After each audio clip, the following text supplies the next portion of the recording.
We're back to revisit that peculiar phenomenon of Game Freak's mysterious misfires, where they try to make a Pokemon good, but somehow come up short. We're sticking to the rule of judging Pokemon by their inaugural generation, and we're jumping right in with a legendary double whammy with Regieleki and Regidrago. As a member of the legendary Regis, these two had high expectations placed on them, only for them to disappoint massively relative to the over-the-top promise of their power and utter insane stats. Unlike the Hoenn Regis, these two were not dirt slow. In fact, at base 200, Regieleki was so fast, it left Deoxys speed in the dust, while Regidrago came in at a respectable base 80, assisted further by Dragon Dance. Its own base 200 stat was in HP.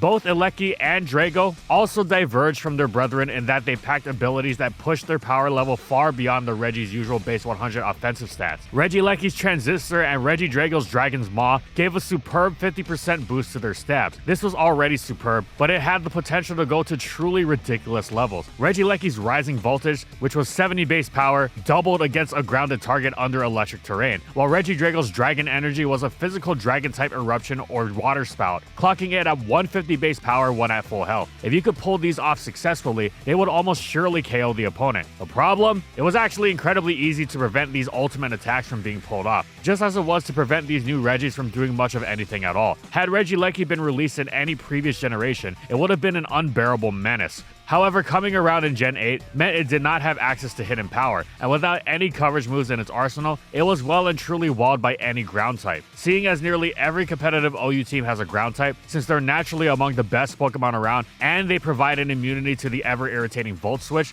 this means that these teams completely stifle even an electric terrain-fueled Regieleki without even trying. Of course, Regieleki that can hit grounds is insanely busted even without the help from electric terrain, as demonstrated by its Terrassalization-fueled ban from Gen 9, but without that or hidden power, it was hapless. It couldn't hack it in UU, much less OU. Meanwhile, unleashing the full extent of Regidrago's Dragon Energy was quite a chore, considering it had a classic case of the over-the-top HP undermined by non-existent defenses, and while it wasn't dirt slow, it was far from a speedster. Plus, even if you did get such an opportunity, you would still thud just as hard into Fairy types, against which Regidrago's strongest weapon was Thunderfang from base 100 attack, which meant that it didn't matter if it was full-powered Dragon Energy or the more reliable option of Outrage fueled by Dragon Dance or Choice Band. It was still hapless into Fairy types and not much better into Steel types either. While theoretically you could explode against Fairy types, which again, off base 100 attack, it still wasn't going to be doing much. These were Regis designed for maximum offense of their respective types that resulted in total ineptitude, and in this vein, they were not dissimilar to the next Pokemon with Meloetta. But before we go into the next mon, here's something intentionally amazing because this video is sponsored by Raycon.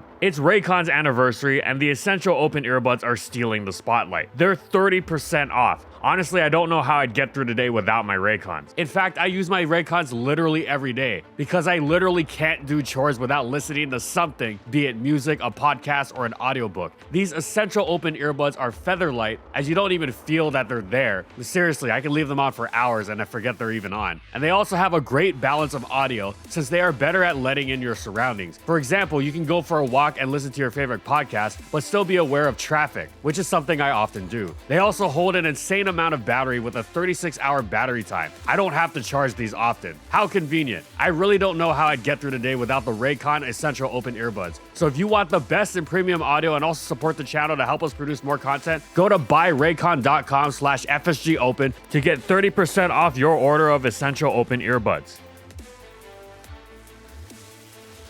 Meloetta conjured a great deal of hype upon its release in Black and White 2, as it wasn't just a mythical Pokemon with high stats, but one that could switch into a different form mid-battle. This was a few generations before Duskmane could burst into Ultra Necrozma whenever it felt like it, and predictably, players responded to the concept with apprehension. There's a lot of uncertainty to playing around a Pokemon whose set you don't know, much less one that could effectively become a different Pokemon at any time. In its Aria form, Meloetta is from being a bulky Psychic type with respectable speed and high special attack, which you would normally counter very, very differently from the fighting type with high attack and speed that it becomes in its pirouette form. Imagine if you tried to counter Calm Mind Reuniclus with your Tyranitar, only for the Reuniclus to suddenly become Terrakion and close combat your lights out. Oh yeah, and how does it transform? With a stab move, Relic Song, that, with thanks to Serene Grace, actually has a 20% chance to put you to sleep. Brutal. If that's actually how it worked in practice, then yeah, Meloetta would be pretty sweet. However, there's a reason it doesn't quite translate as well to the battlefield battlefield as Game Freak's ridiculous design concept would suggest. As cool as the style of the magical girl transformation is, the problem is that Meloetta in its base form is thoroughly unimpressive. It bears the largest hallmarks of the exploitable bulky psychic, low physical defense, while its speed isn't particularly impressive either. And while its special attack and coverage is great, the fact that it has no recovery means it's a bulky psychic with no longevity. There's also the fact that it's half normal typing, making it psychic neutral to fighting, and nice though the ghost immunity on a psychic type is, it's still a cinch to break through. So as soon as you see Meloetta, you automatically prepare yourself for the more dangerous pirouette form, because if it doesn't transform, you'll deal with it just fine anyway. But what about that pirouette form? It's got a close combat that's just about as strong as Terrakions, and coming from a speed stat that leaves Alakazam well in the dust. Plus it does get Ice Punch's amazing coverage for Landorus, Therian, Gliscor, and Dragonite. And it even has U-Turn, so what's not to like? Well, you actually want to use anything but U-Turn with Pirouette Meloetta, because it actually resets back into its Aria form after switching out. And this is after the oceans of effort you will pour into finding the turn it needs to transform, which is extremely hard to come by when it is so hapless in its base form and must use Relic Song before it can do anything, making denying the transformation pretty easy. Even once it's transformed, it's a fast, strong attacker, yes, but not one whose hits will be impossible to stomach, or one which can't be checked with a Scarfer or Priority, meaning it will be forced out, and then you have to try and transform it safely again. Once is bad enough, and even if Relic Song were more reliable at dishing out sleep, it would have this problem. As much as Meloetta has going for it, the fact that its transformation resets upon switching holds it back too much. The fact that its Pirouette form's strongest attack against Ghosts and Psychics is Shadow Claw doesn't help much either. Meloetta may have had great style, but like the next Pokemon, competitively, it was left wanting, much like Sylveon. The newest evolution was introduced in Generation 6 as the icon of the Fairy type, and is set to wield it well in what would quickly be established as the Fairy type tradition. Great HP, massive special defense, and strong special attack, while packing amazing utility of Wish, Heal Bell, and Calm Mind. Sylveon actually hits much harder than your average Fairy type though, because it's not using the standard Moonblast. Nope, its Pixelate ability takes normal type moves, in this case Hyper Voice, and turns them Fairy type, while in its initial Gen 6, giving it a 30% power boost, so basically a free life orb. So why is it that the ambassador of the Fairy type pales in comparison to its competitors? Initially, you look at Sylveon as a defensive Fairy type thanks to that huge special bulk and the utility of Wish and Heal Bell. It works pretty decently, but Clefable works so much better. Sylveon's Pixelate ability isn't exactly doing it any favors as well, while Clefable has two of the best abilities it could ask for in Magic Guard and Unaware. Additionally, Magic Guard Clefable has another enormous advantage over Sylveon, as if it didn't have a ton more longevity to begin with thanks to Magic Guard, it also has Soft Boiled, and thus doesn't have to rely on the 2-turn heal of Wish and Protect. Using Wish and Protect as recovery is fine if you are generally a difficult wall to break through, which is why Jirachi is so good at it. But Sylveon doesn't possess nearly such bulk, and thus falls into the classic trap of being easy to force into a Protect to receive its Wish, making it predictable, unthreatening, and thus a breeze for teams to break through.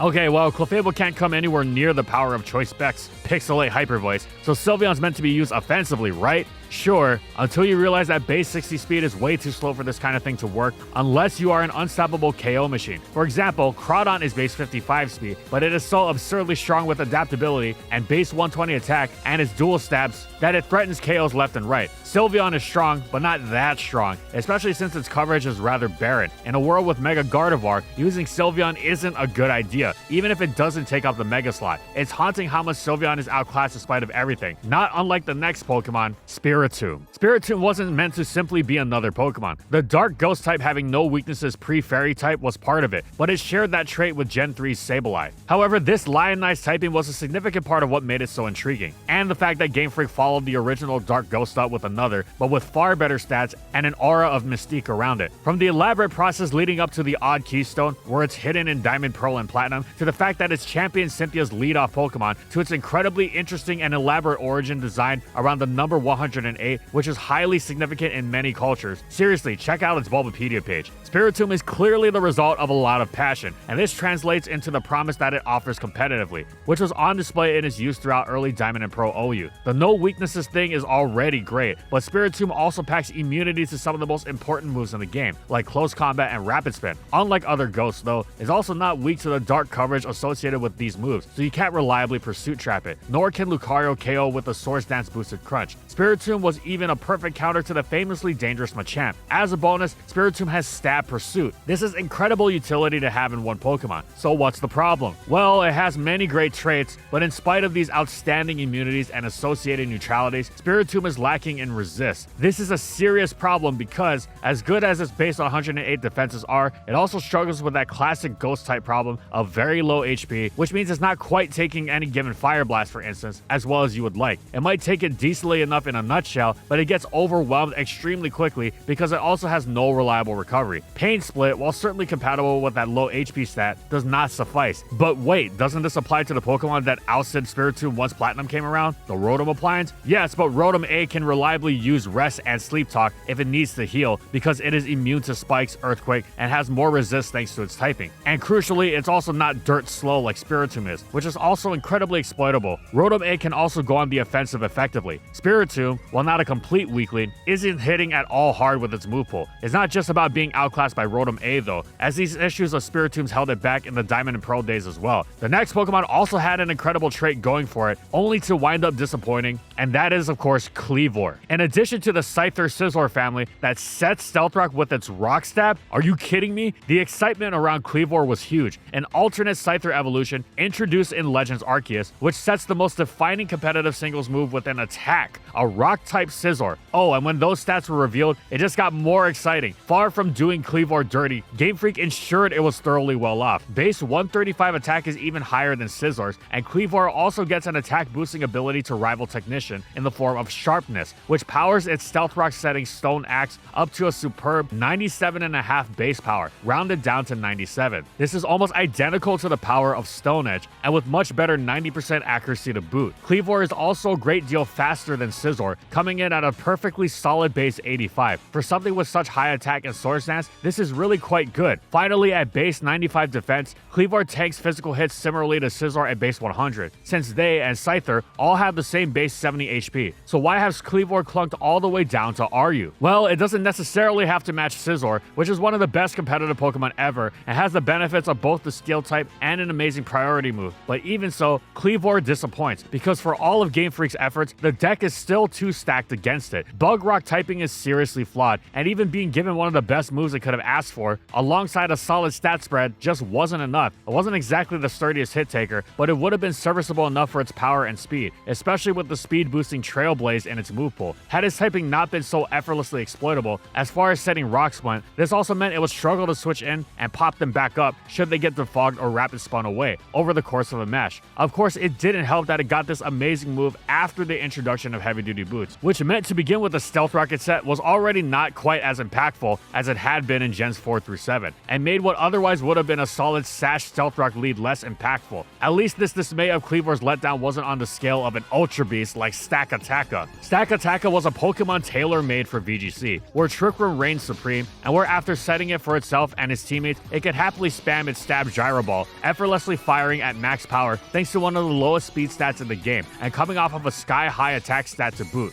However, this doesn't necessarily mean it can't work well in singles either, and there was great excitement when it was released alongside Blacephalon in Ultra Sun and Moon, in addition to the generally high expectations placed on the bonker stats and stat spreads of the Ultra Beast, which were basically the original Paradox Pokemon. Stakataka had a lot to like for singles too. That Stab Gyro Ball meant it had the treasured Steel typing, and it packed truly surreal defense alongside solid special defense. It also packed strong secondary Rock Stab. Yeah, that's where it went wrong. Nothing undercuts the massive bulk of a Steel type like a secondary Rock typing, especially with such non-existent speed, meaning literally everything it faces is going to get to take a shot at it. And with the number of weaknesses it has, most Pokemon are going to have trouble having that shot hurt quite a bit. Stakataka's low HP isn't even that low, so as to undermine its gargantuan defense and strong special defense, it's infinitely more troubled by the quad weaknesses to fighting and ground, as well as the weakness to water. Plus, strong though it is, neither Steel nor Rock Stab are quite the metagame shredders that they need to be in order to make it consistently leave a lasting impact. So Stakataka doesn't have particularly notable offense. Its Trick Room set is cool, but certainly nothing Magearna couldn't do way better. And it isn't going to be winning any defensive awards either. So it was an Ultra Beast that dropped all the way down to RU, though it was at least banned from there. Unlike our next terrible Pokemon, Hisuian Typhlosion and Decidueye. Hisuian Samurott became one of the best OU Pokemon around off the strength of its amazing typing and Spike's Lane's sharpness boosted stab ceaseless edge. With this complete reinvention, rocking it to stardom, you might might expect, if not quite the same treatment, at least something similar for the other Hisuian starters that were selected specifically to be in the limelight, especially the long-standing fan favorite Typhlosion, which had also long since toiled in competitive obscurity. Now though, it was given one of the best types in the game, Ghost, giving it a wickedly apt dual stab combination with superb super effective and neutral coverage, while also receiving an excellent boost to its base special attack to really ensure they'd be hitting hard. Oh, and its signature move was just extraordinary. Whereas many Ghosts did perfectly well with the combination of Will-O-Wisp and Hex, Hisuian Typhlosion's Infernal Parade combined the two with a 30% burn rate and doubling in damage against a status target. It basically was a Hex that set itself up. Slightly less base power? Who cares? This was one of the most easily spammed moves in the game, especially since, as a Ghost type move, it wouldn't be resisted by Fire switching in to avoid burns either. Not that Fires would be particularly eager to switch into Shadow Ball to begin with. Hisuian Typhlosion also packed a second 30% burn in the classic Fire type move Lava Plume, so it was just effortlessly spamming burns left and right with both stabs. Oh yeah, it also excels on hazard stack teams, not just because it makes switching around its status move a pain, but because it can even block Rapid Spin. Oh, and in case you weren't for this crafty status spam type of strategy, you could always just unleash ridiculously powerful eruptions, with heavy duty boots leaving it unencumbered by Stealth Rock. Its Frisk ability even tells you what item your opponent has, so why is this Neo Chandelure with much better speed and one of the best moves around all the way down in PU? Well, generally you'd want to use Chandelure, which hits a lot, and I mean a lot harder. Hisuian Typhlosion status spread is cool and all, but Chandelure can do that too, if you want, and possesses a far greater, more immediate threat to just about everything. The problem with Hisuian Typhlosion playing the long status game is that it's quite frail, and with such Pokemon, you have to make each switch in really sting the opponent, and in that regard, Chandelure is nigh peerless. Meanwhile, Hisuian Decidueye was the most overlooked, underappreciated Alola starter's chance for redemption, which certainly wouldn't go denied for shortage of options. It was basically turned into a bulkier Breloom. Grass fighting has great resist, so that works, and Hisuian Decidueye has good HP and special defense to go with it. It's not going to be a wall though. This is to be in service of his base 112 attack, alongside a signature move that's insane even by the standards of the Hisui starter trio. Its Fighting Stab Triple Arrows clocked in at a solid 90 base power, but also packed all of a high crit ratio,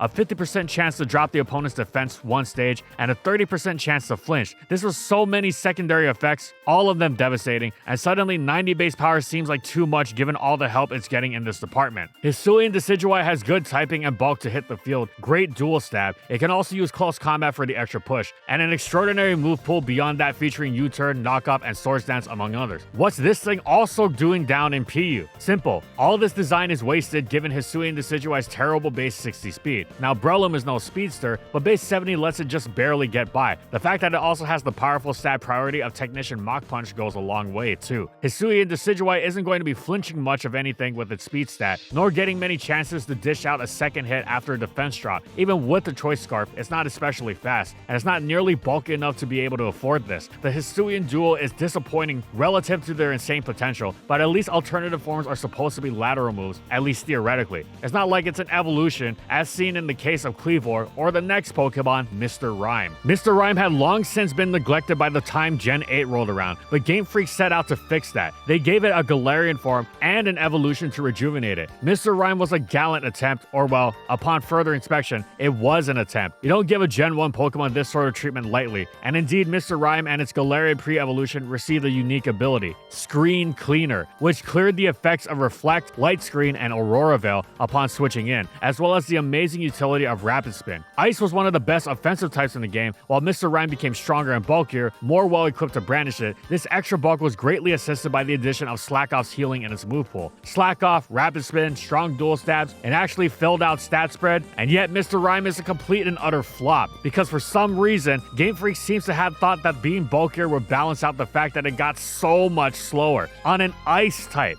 This especially stings given that Galarian Mr. Mime was actually faster than its Cantonian counterpart, but Mr. Rime, supposed to rejuvenate the Mime line, basically vanished into the ether. It's got a bunch of cool things it can do in theory, a feature sight Slack Off user with Rapid Spin, sounds like a cool twist on a slow twin, but in practice, anything it'd want to do is ruined by insufficient speed for its flawed but workable typing. Jinx hasn't gotten any such treatment, and it's still miles better as an Ice Psychic. This kind of dropping the ball is paradoxical, just like Iron Jugulis. Perhaps harsh, but given the high standard of Paradox Pokemon, Iron Jugulis sure feels like a flop relative to its intentions. Not all Paradox Pokemon are equally insane, but surely Game Freak didn't intend to make this futuristic machine Hydreigon that shoots its arm heads like missiles with an offensive design resembling a hyper-optimized Honchkrow come off as so tame. At base 122, it has 3 less base special attack than Hydreigon, and even if it had kept Hydreigon's 125, it would still be weak for a Paradox Pokemon. Stab, Dark Pulse, and Hurricane are a promising combination, but its Hurricane doesn't even match Moltres and Zapdos for power. It doesn't even have Nasty Plot for some reason. What, does that just not fit the malevolent robotic version of a Pokemon that already has it? With Booster Energy for its speed, it'd actually be quite threatening. It said it has to make do with Charge Beam. Cool move. Not enough to make a Pokemon worthwhile. It's the kind of thing that just makes good Pokemon better, like Gen 5 Alakazam. What about when it won't have Quark Drive activated? At base 108, Iron Jugulis is quite fast, yes, but not enough to overwhelm with the sheer number of opportunities generated through outsped opponents, and if you don't have that, you have to make the most out of the opportunities you do have, which begs the question, what is it doing with that speed? Not a lot in terms of damage, or anything else for that matter, relative to the standard placed by its status and Gen 9's power creep anyway. But Paradox Pokemon are supposed to be Gen 9's power creep. Iron Jugulis just winds up getting power crept in its own introduction generation by the same type of Pokemon it is supposed to be. As a dishonorable mention, we'll also shout out the well-maligned Iron Thorns, which we've Iron Torn into sufficiently before. But man, you'd think making a crazy broken Tyranitar from the future would be right up Game Freak's alley. These Paradox Mons couldn't achieve victory just like our next terrible Mon, Victini. As the generation's base 100 Pixie, and one whose entire design was victory, Victini definitely had high aspirations, but it was also the first Pixie that wound up being let down, and never really occupied a place of its own in OU at any point. Consider its predecessors in their debut generation. Mew was uber, Celebi was uber, Jirachi was top tier OU, Manaphy was uber, and Shaman starting slow, but eventually having his talents recognized and rising to OU through usage. Victini was no overlooked sleeper pick. The promise of its monstrous V-Create and colorful offensive move pool meant the player base was trying it constantly, to little avail. It did have one niche as a choice Scarfer on Sun teams, and it was decent there, but it was hardly indistinguishable from Darmanitan at some points. Victini had the higher speed, bulk, and Bolt Strike's coverage. Darmanitan had much higher power and didn't have its speed lowered by the Fire Stab that it wanted to spam, which was enormous, and the two of them combined were still less popular than Heatran in that slot, and it didn't even run Choice Scarf. Victini was a niche part of an already specific playstyle, and outside of that playstyle, it didn't exist at all. It was the first Pixie to finish its generation below OU, and it wasn't even because the base 100 across the board standard was now power crept. In that same generation of OU, all of Mew, Celebi, and Jirachi were excellent. Even though Mew was technically UU, it was also a great OU Pokemon, while Manaphy was banned, and even Shaman had brief moments of viability. Victini just came up short, and now for our finale with Solgaleo. I mean, come on, it's a box art legendary. It should be the best of the best, and Solgaleo has a lot to work with. It has an amazing base stat total of 680, the requisite for box art legends started with Dialga and Palkia, and 10 points higher than Groudon and Kyogre's. It's got titanic HP and good defenses alongside the same Psychic Steel typing that is so effective for Pokemon like Jirachi and Metagross. The latter especially comes to mind because Solgaleo's stat drop denying Full Metal Body ability is equivalent to Clear Body. In Ubers, it was particularly useful for helping check the mighty Xerneas, especially since Solgaleo could strike back with Superb Attack and a solid super effective stat move in Sunsteel Strike, as well as a good move pool and speed to go along with it, including the coverage and power of Flare Blitz, a rarity for non-fires, as well as Wild Charge. It even has recovery in Morning Sun. Solgaleo was of course completely displaced when it fused with Necrozma in Ultra Sun and Moon's edition of Necrozma Duskmane, but Solgaleo would have made it on this list even if Duskmane never existed. Shortly after Sun and Moon came out, the initial excitement faded and was replaced by vast disappointment at how much of a near non-entity this thing was. Its good traits, Xerneas checking, Sticky Web ignoring, were outweighed by how incapable of leaving a dent it was in the Ubers metagame overall. Base 137 attack is by no means too weak for Ubers, especially when the base power of your stab and coverage move is 100 or more. But Steel Stab isn't what you want to be spamming in the world of Primal Groudon, Primal Kyogre, Ho-Oh, and many others. While its coverage was blandly functional, which is to say it was impactful in the way the high-octane Ubers metagame demanded, with Choice Scarf it also checked Deoxys attack, but just like with Xerneas, being able to check dangerous Pokemon didn't mean much if you were so incapable of threatening the opponent. This doesn't even have to be in terms of damage. If Solgaleo had Stealth Rock or Will-O-Wisp or both,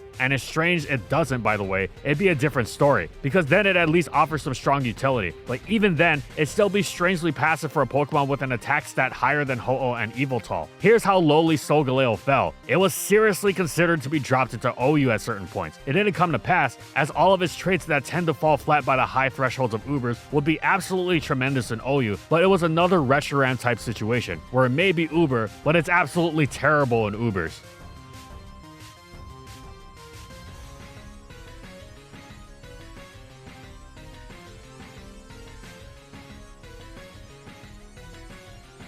And thank you so much to our Platinum patrons. Thank you to Amphozenus, Alex Sable, Anthony Belval Renault, Daniel Isbeast, Corman, Eric Dissing, Funky, Glitcherton, Howl, Jack G, King Yabber, Nightfall, Megamon VGC, Mojo Gameslayer, Nurse Jake, One Penguin to Rule, Pretzel SP, Sojiro Sakura, Spavoon, Skylaria, Soras and Croxon, Shiwei Miji, Stoneface Colin, Kiboflu, Wardine for their major support of our videos.